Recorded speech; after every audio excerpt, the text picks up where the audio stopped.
প্রিয় দর্শক, স্বাগত সবাইকে। আজকে কথা বলবো সমসাময়িক প্রসঙ্গ নিয়ে। বাংলাদেশের উত্তরবঙ্গে এখন বন্যা চলছে। আপনারা সবাই জানেন, বাংলাদেশ ভারতের অভিন্ন নদী তিস্তা, যেটি ভারতের সিকিম এবং পশ্চিমবঙ্গ হয়ে বাংলাদেশে প্রবেশ করেছে। এটি দীর্ঘ নদী, 414 কিলোমিটার যার দীর্ঘ এই নদীটি বাংলাদেশে করালগ্রাসী। যেমন এটি খরস্রোতা। এখানে পানি সময়ে সময়ে বাংলাদেশের মানুষকে বিপদগ্রস্ত করেছে। উত্তরবঙ্গে যে বন্যা পরিস্থিতি হয় প্রায় সময়, সেটির জন্য তিস্তা অনেকাংশেই দায়ী। এই তিস্তা নদী নিয়ে কথা বলবো আজকে। বাংলাদেশ এবং ভারতের মধ্যে অভিন্ন 54টি নদী রয়েছে, আপনারা সবাই জানেন। তার মধ্যে অন্যতম হচ্ছে এই তিস্তা নদী। এটি বাংলাদেশের লালমনিরহাট উপজেলার একটি বিস্তৃত অংশ নিয়ে প্রবাহিত। এই নদীটি সময়ে সময়ে এদেশের মানুষকে তাদের ঘর বাড়ি বাস্তুভিটা সমস্ত কিছু কেড়ে নিয়েছে। আবার একই সময়ে দেখা যায় যে 10-12 বছর বা 20 বছর পরে হলেও সেই জায়গায় যেখানে ভাঙন হয়েছিল, সেই ভাঙনের জায়গায় আবার চর হয়ে মাটি ভেসে উঠে আবার সেখানে জনবসতির জন্য প্রস্তুত হয়েছে। এটি আসলে নদীর একটি চরিত্র, যে নদী সময়ে সময়ে ভাঙন হয়। যেই পারে যখন ভাঙন হয়, তার ঠিক 10 থেকে 20 বছরের মধ্যে আবার সেই ভাঙা অংশটি জুড়ে গিয়ে একটি চরের জন্ম হয়। এরকম বহু ঘটনা আছে। তো আজকে আমরা এরকম ঘটনা নিয়ে কথা বলবো। ঔপন্যাসিক মঞ্জু সরকার, যার নাম আপনারা শুনে থাকবেন, কথাসাহিত্যিক মঞ্জু সরকার, তিনি একাধারে শিশু সাহিত্য, উপন্যাস, ছোট গল্প, মুক্তিযুদ্ধ ভিত্তিক উপন্যাস, আত্মজীবনী লেখায় সিদ্ধহস্ত। সেই মঞ্জু সরকার, যিনি রংপুরে জন্মগ্রহণ করেছিলেন 1953 সালে 1 সেপ্টেম্বর তারিখে, তিনি একাধারে সরকারি চাকরিজীবী ছিলেন, সাংবাদিক ছিলেন এবং একজন সাহিত্যিক ছিলেন। কিন্তু যখন তিনি সাহিত্যে মনোনিবেশ করেছেন, তার আগে তিনি প্রথমে সরকারি চাকরি ছেড়ে সাংবাদিকতায় চাকরি নিয়েছিলেন।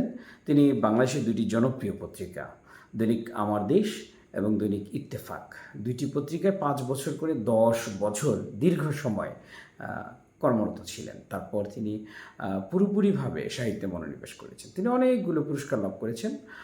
বিশেষ করে 1998 সালে সাহিত্যে সামগ্রিক অবদানের জন্য বাংলা একাডেমি পুরস্কার পেয়েছেন।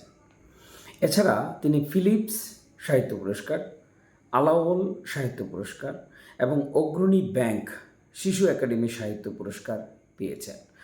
2006 সালে তিনি আইওয়ার ইন্টারন্যাশনাল রাইটিং প্রোগ্রামে অংশ নিয়েছিলেন। তিস্তাপাড়ের কন্যা উপন্যাসে একটি পরিবারের দেখা আমরা পাই, যেটি এই উপন্যাসের প্রধান। সেটি হচ্ছে একজন সম্ভ্রান্ত কৃষক, করিমুদ্দির পরিবার। এখানে সম্ভ্রান্ত বলতে আমরা যেটি বুঝিয়েছি, সেটি হচ্ছে যে তিনি বাপদাদার থেকে শুরু করে এখানে বসতি স্থাপন করেছেন, এখানে বসবাস করছেন, কৃষি নির্ভরতা তার মধ্যে ছিল, এজন্য আমরা সম্ভ্রান্ত বলছি। সেই পরিবারে করিমুদ্দি একজন সাহসী মানুষ, যিনি তার মেয়ে, ছেলে এবং স্ত্রীদেরকে নিয়ে এখানে বসতি স্থাপন করেছেন। ঔপন্যাসিক মঞ্জু সরকার প্রথমেই এই উপন্যাসে তুলে ধরেছেন তিস্তাপাড়ের মানুষের জীবনচিত্র। নদী ভাঙনের কারণে তারা কি কি সমস্যায় পতিত হচ্ছেন, সেই বিষয়টি প্রথমেই তুলে ধরা হয়েছে। সাংবাদিকরা সেখানে যান এবং করিমুদ্দির সাথে কথা বলেন। করিমুদ্দি তার সাহসী কথা সাংবাদিকদেরকে তুলে ধরেন, এমনভাবে বলেন যে সাংবাদিকরা কি যে ক্ষতি তার হয়েছে সেটা পুষিয়ে দিতে পারবেন। সাংবাদিকরা স্বভাবতই না করে, যে এটি তো তাদের দ্বারা সম্ভব নয়। তবে তারা আবার বলেন যে তারা যদি একটি ভালো প্রতিবেদন তৈরি করেন, তাহলে সেটি তাদের কাজে লাগবে এখানকার মানুষের। পানি উন্নয়ন বোর্ড এই নদীর ভাঙন রক্ষার জন্য কাজ করবেন, এরকম কথা তিনি উপন্যাসের শুরুতেই তুলে ধরেছেন। এবং এখানকার মানুষগুলোর যে সাহসিকতা তিনি অঙ্কন করেছেন, বিশেষ করে পনির চরিত্রের মধ্য দিয়ে করিমুদ্দি তার ছেলে পনিরকে জিজ্ঞাসা করেছে এমনভাবে জিজ্ঞাসা করেছে যে পনির যখন তার বন্ধু তার কাছে বই ধার চেয়েছে তখন সে সমস্ত বই পানিতে ফেলে দিয়েছে, নদীর পানিতে। তো তার কারণ জানতে চাইলে পনির বলেছে যে আমি এই বইগুলো কি করব, ভাসিয়ে দিব, এগুলো তো আমার কোনো কাজে আসবে না। নদী পাড়ের মানুষরা সাধারণত অনেক সাহসী হয়। এটির চিত্র আমরা প্রথমেই পাই উপন্যাসের শুরুতে। পনির চরিত্রের মধ্য দিয়ে মঞ্জু সরকার সেই সাহসী ভূমিকা দেখিয়েছেন। পনির যখন ছোট একজন শিশু, তার কাছে যখন তার বন্ধু বই ধার চেয়েছে তখন সে তার খুব সাহসী ভূমিকা দেখিয়েছে। সে বলেছে, ঘর ভাঙা নিলে বড় ভাইয়ের মতো আমরাও নদীতে ভাইসা যাবো, বই পড়ব কে, আমার বই কি তোরে দেব, তার চাইতে নদীতে দেওয়ানি ভালা। এই যে পনির চরিত্রের এই যে সাহসী একটি দিক তুলে ধরা হয়েছে উপন্যাসে, এটি খুবই গুরুত্বপূর্ণ। এবং এ থেকে আমরা ধারণা করে নিতে পারি যে নদী পাড়ের মানুষগুলো যারা নদীর সাথে হেসে খেলে, এই নদীতে গোসল করে, সাঁতার কেটে, এই নদীর পানি ব্যবহার করে যারা বড় হয়েছেন, তাদের মধ্যে এমনিতেও একটি সাহসিকতা রয়েছে। সেই ইউনিয়নের বর্তমান চেয়ারম্যান হচ্ছেন মজিদ বসনিয়া, আর সাবেক চেয়ারম্যান হচ্ছেন কসের। কসের চেয়ারম্যান ষড়যন্ত্র করে করিমুদ্দিকে নিয়ে যায় একটি জায়গায়, এবং যেটি কসের দাবি করে এই জায়গাটি তার নিজস্ব বলে একটি বন জঙ্গলের ভিতরে ডোবার পাশে একটি জমিতে কসের চেয়ারম্যান থাকতে দেয় করিমুদ্দিকে। করিমুদ্দি তার বাড়িঘর নিয়ে সেখানে অবস্থান নেয়। সেই বাড়িঘর তোলার সময় সহযোগিতা করে হুসেইন। সেই সময় আবার ঘরবাড়ি তোলার সময় এই কুসুম হোসেনের সাথে কিছু খুনসুটি করে, যেটি খুব সুন্দর বর্ণনা দিয়ে মঞ্জু সরকার তুলে ধরেছেন।